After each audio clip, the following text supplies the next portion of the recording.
Hello, this is Dan with Orbital Guitars, and welcome to the first part of this Telecaster type guitar build. I'm going to begin this build by working on the neck.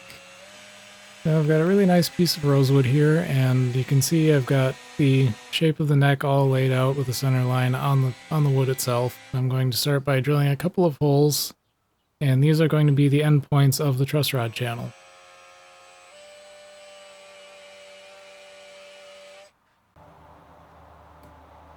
After the holes are drilled, I'm going to use those to make sure that my router is set up correctly, and the router bit's going to follow that center line exactly from one end to the other. And I'm going to use a guide fence to make sure it stays centered by following along the edge of the board itself, because the board is still square at this point. Making several shallow passes to route the full depth. And then because the truss rod is wider at the top end, I'm going to go in with a chisel and make the channel a little bit wider near the headstock.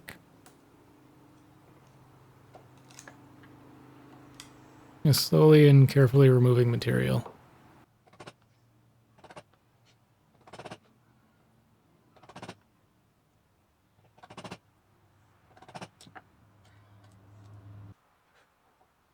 And just making sure it fits.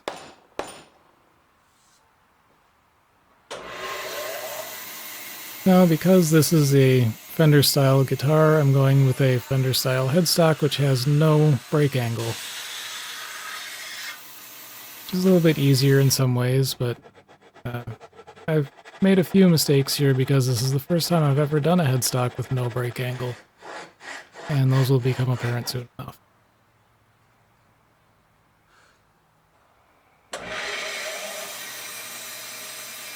So here, just using the bandsaw to roughly cut the neck to shape. You notice I'm only cutting one side here and leaving the other side square, and there's a reason for that. Which we'll get to shortly, just after roughly cutting out the headstock shape.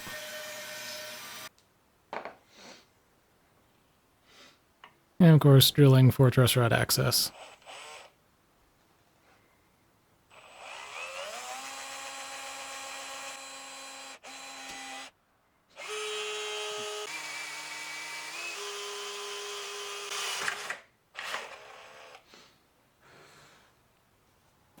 So here's the reason I left one side of the neck blank square, and also with some extra material, and that's because, for one, the edge of the fretboard lines up perfectly square with that square edge of the board, and this extra material allows me to put in some locating pins that will be completely removed after the fretboard is glued on.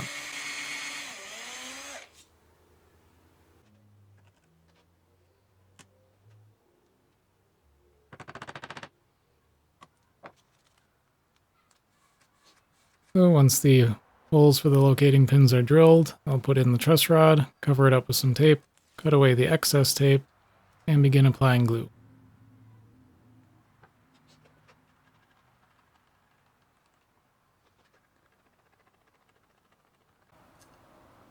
And once all the glue is on, I'm going to remove that tape because it's just going to get in the way and it doesn't really need to be there.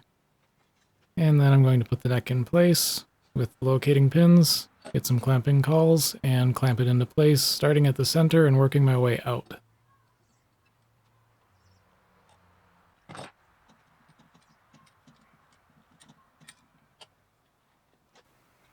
And then adding more clamps as I feel like they're needed. Well, the next day, after the glue is dry, I'm going to go back to the bandsaw and remove the excess material from the fretboard and the excess from the other side of the neck, which I haven't cut yet.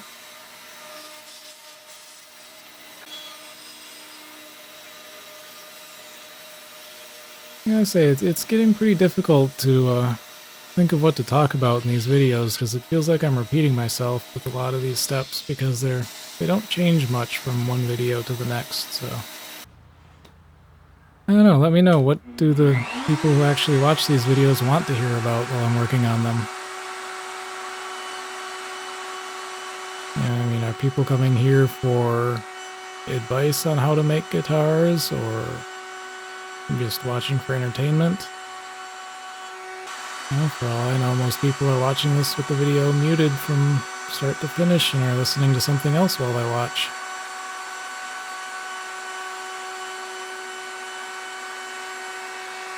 Anyway, here I was using a routing template. This is one from StewMac for specifically Telecasters, and using that to route the taper of the neck. And a few spots that I didn't do with the router table because it would have a tendency to grab on the grain and rip the wood out of my hands. I'm going to instead use a spindle sander.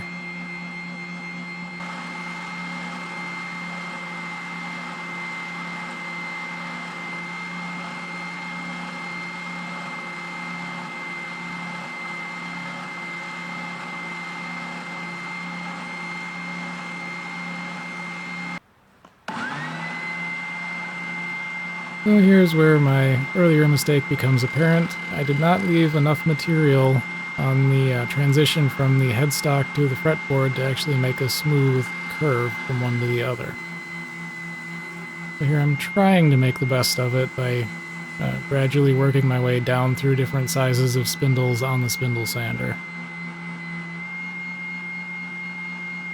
It certainly looks weird, but at this point I decided to just leave it as is, move on, do other steps in the process of making the neck, and then decide what to do with it ultimately later on. I'm thinking it looks very weird right now, maybe it won't look so bad once the rest of the neck is carved, so I'll at least wait until after that point to decide what to do. I'm going to begin cutting the fret slots, and you can see there was a bit of a knot in the fretboard wood there, and the material is completely missing. So I'm not going to do anything with that until after the fretboard has its radius, because the process of putting in the radius on the fretboard is actually going to shrink the amount of material that's missing and needs to be filled in. So I'm going to do all of that first.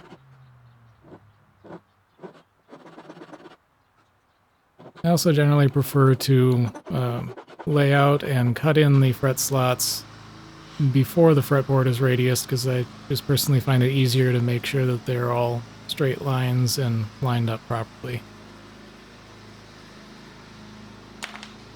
I'm just using a pencil to put some marks on the board to make sure I can actually see how close I am to being done with the radiusing, and going at it with a sanding block. Most of this I'm doing with some adhesive-backed sandpaper that's stuck to the radius block, starting with 80 grit, and then moving up through 120 and 220.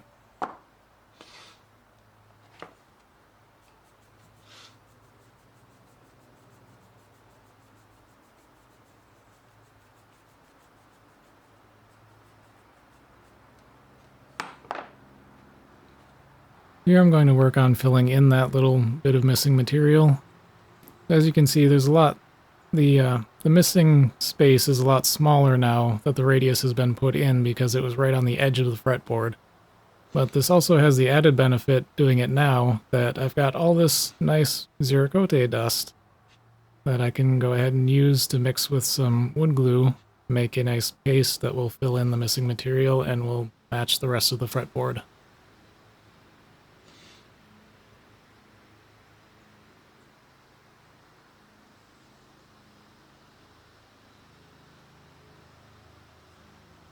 Also, an added benefit of this being Zerakote is that it's, because of all the wild grain pattern, it's really difficult to tell that there's even a patch here once it's done. So I'm going to start working on the inlay. This is the same inlay shape I always use. It's the channel logo. At this point, I've already marked it out with pencil, and I've drilled a couple of holes there so that the precision router bit can get in there.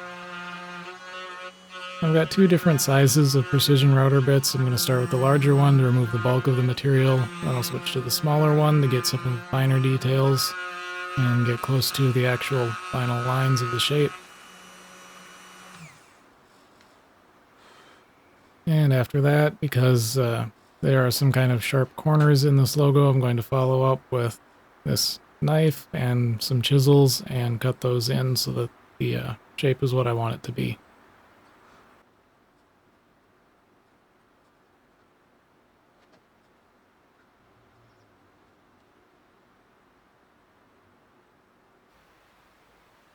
Again, I'm doing a crushed stone inlay. In this case, it's opal again, but it's a more of a green color.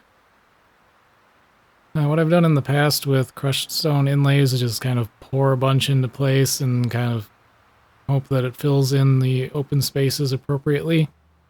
And I've not always been totally satisfied with the results for that, so with this one I'm trying something a little bit different where I'm using these tweezers to just very carefully pick out one piece at a time and totally fill the inlay space. Sort of lining up the little pieces, almost like puzzle pieces, to make sure that they fill the space completely. And of course, because they're a little bit fiddly, they like to move. I'm going to just periodically flood in a little bit of super glue to make sure that the pieces I've already placed stay where I want them to be.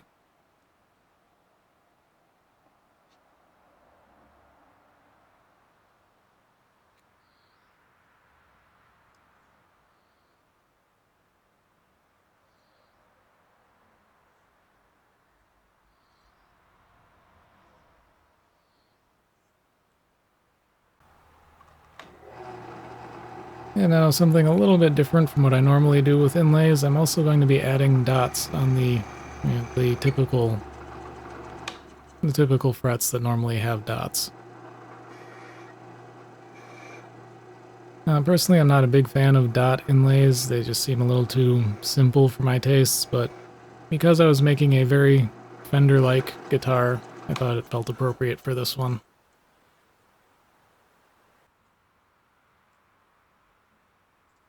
And then, of course, the same process as the larger inlay. Line up the pieces so that they fit as nicely as possible, and flood with super glue.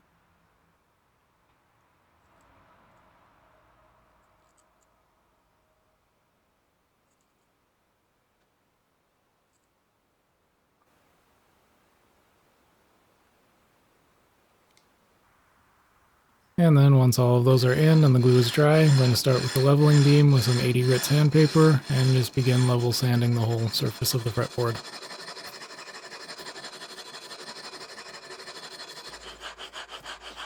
And once I've gotten pretty close with the leveling beam, I'm going to switch back to the radius block, and I'm going to work my way up through those same grits of sandpaper again, 80, 120, and 220.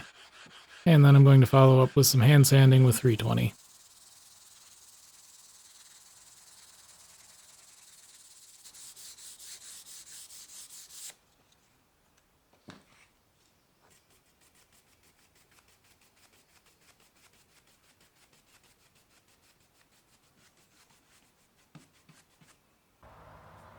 Here I decided to do something a little bit more interesting with the end of the fretboard than just leaving it totally squared off.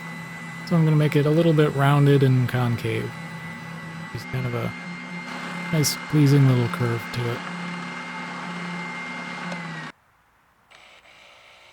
And of course we can't forget the side dots, and going with the sort of theme that's already been established is again going to be some more of the same opal that goes in as the side dots.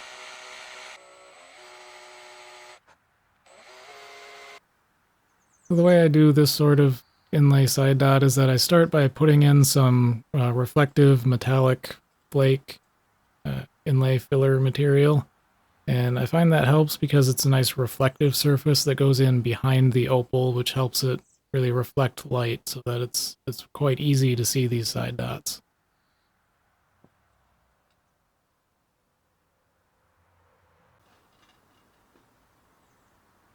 And now that all of that's done, I can start putting in frets.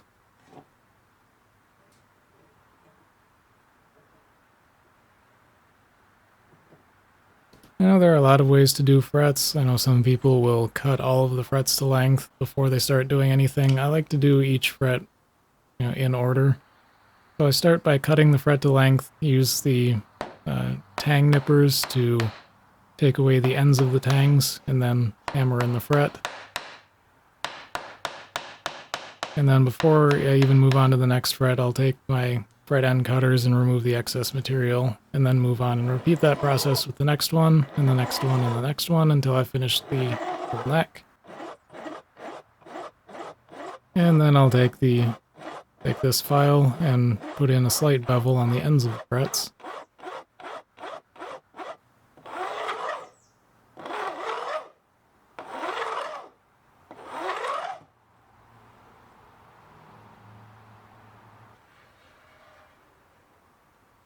And now I'm going to begin putting in the actual profile of the neck. And I'm going to start by going back to my bandsaw and removing the bulk of the material that I don't need.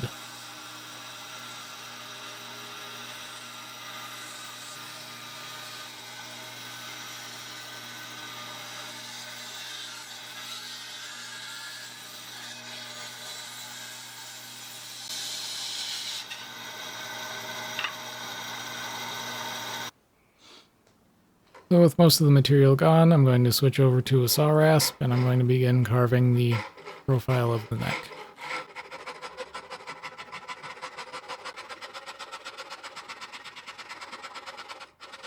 Rosewood necks. They're very pretty, but very difficult and tedious to carve.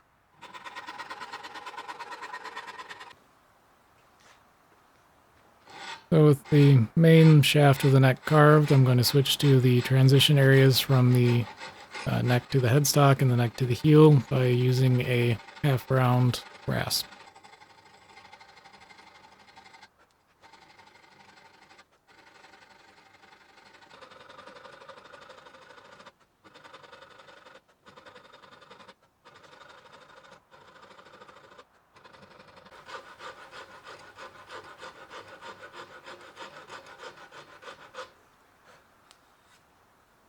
So unfortunately, I lost the footage where I addressed that issue with the transition from the headstock to the fretboard. You can kind of see I've added a bunch of material.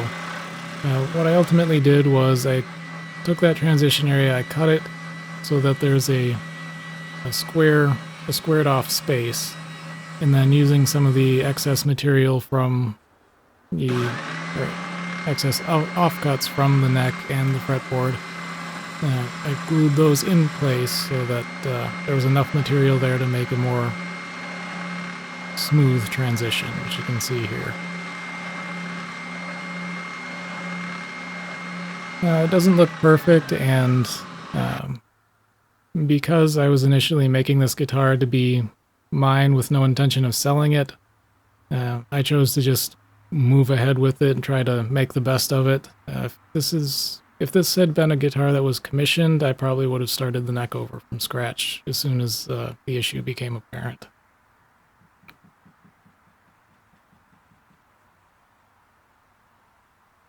That being said, it's purely an aesthetic flaw at this point. There's no structural weakness or issues with the guitar whatsoever.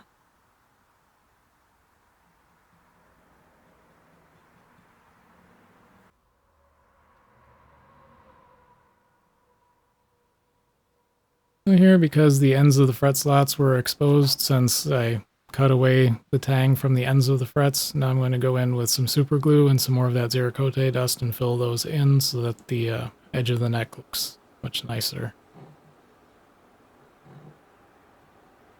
And now I need to cut in a slot for the nut.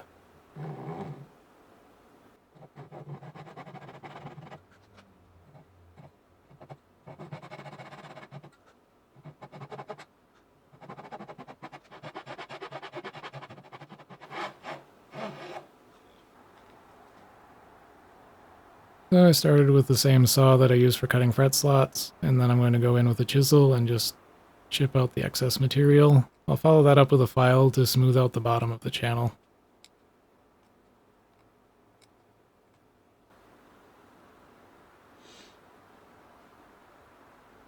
And the nut fits pretty nicely.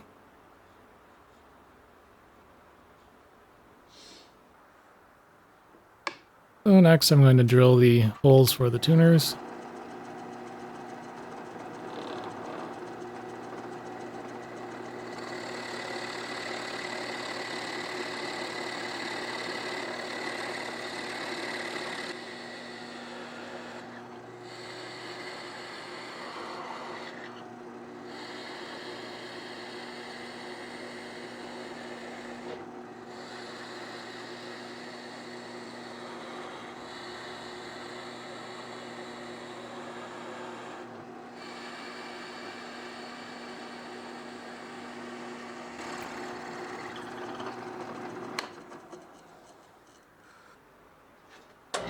Because at this point I decided I didn't particularly like how the front of the headstock looked with that little repair that I made, so I'm using an offcut from the top of the guitar, which will be covered in more detail in the next video. But I'm going to make a veneer for the front of the headstock. I'm just taking this to the spindle sander. I've got a fence set up here. Now that fence is attached to the top of the spindle sander just using masking tape and super glue. And I'm running this through in a way that the drum is spinning towards my hands, so that if it catches and tries to throw the piece of wood out, it won't like pull my hands into the drum. And here the wonderful task of trying to glue and bend the headstock veneer into place.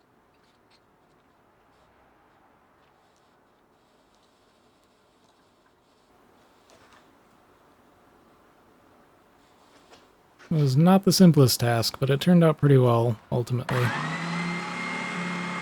And again, the next day after the glue was dried, going back to the spindle sander once again, just kind of leveling off the veneer itself, and just sort of improving that transition from the headstock to the front edge of the fretboard.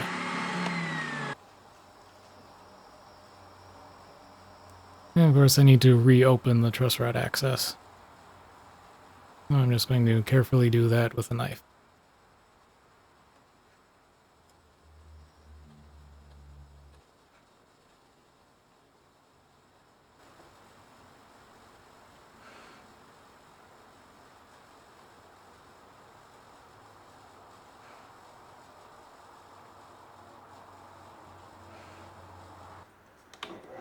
And of course I have to re-drill the holes for the tuners. Luckily I don't have to drill it all the way through again, just have to get through that new headstock veneer. So that's going to do it for this first episode of the Telecaster type guitar build. Hopefully I'll see you around for the next one where we make the body. Thank you for watching.